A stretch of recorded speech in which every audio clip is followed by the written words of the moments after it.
Prediksi mengenai bakal tenggelamnya DKI Jakarta 10 tahun ke depan menjadi isu yang santer disampaikan oleh banyak pihak. Hal ini bukan tanpa alasan, mengingat hasil analisis data INSAR yang direkam sejak 20 Maret hingga 22 Oktober 2019 memperlihatkan bahwa laju maksimum penurunan tanah mencapai 6 cm per tahun. Sementara itu, berdasarkan monitoring pada patok penanda di daerah Pluit, Jakarta Utara, penurunan muka tanah di Jakarta tercatat sebesar 5-12 cm per tahun. Dan diperkirakan, dalam waktu 10 tahun ke depan, penurunan dimaksud mencapai 1,2 meter.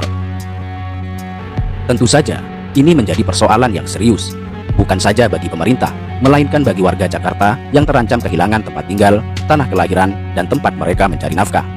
Di mana satu persatu dari ancaman itu kini mulai nampak dan sangat meresahkan warga.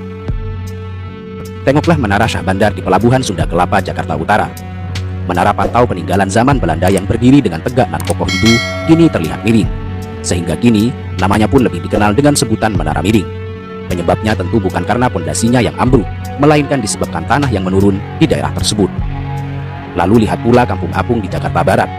Kampung yang terletak di Kelurahan Kapuk Muara ini dulunya merupakan daratan yang sebagiannya menjadi area pemakaman.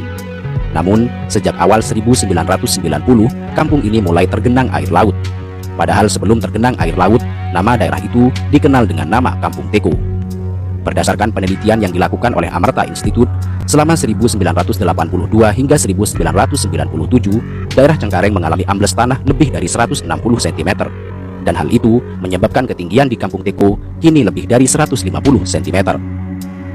Dalam peta amblesan tanah di DKI Jakarta, bikinan Badan Geologi pada 2009, pada 1982 hingga 1997 terjadi penurunan tanah lebih dari 180 cm di daerah Cengkareng, Kapuk, dan Penjaringan.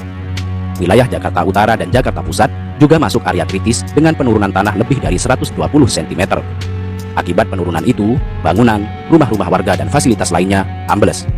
Bukti otentik penurunan muka tanah itu terlihat jelas di Kampung Teko, di mana hampir setengah warga yang tinggal di RT 10 RW 1 Kampung Teko Kelurahan Kapuk, Jakarta Barat menaikkan rumahnya dengan bahan dasar kayu, serta banyak pula rumah di daerah ini yang berada di bawah badan jalan.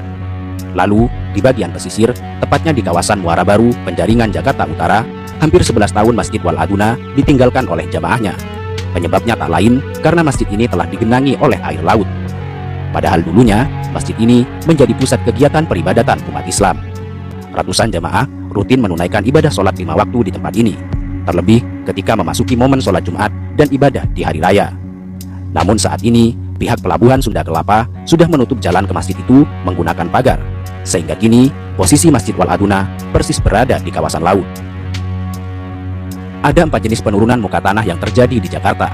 Pertama, akibat ekstraksi air tanah. Kedua, akibat beban konstruksi. Ketiga, akibat konsolidasi alami tanah aluvium. Dan terakhir, penurunan tanah tektonik.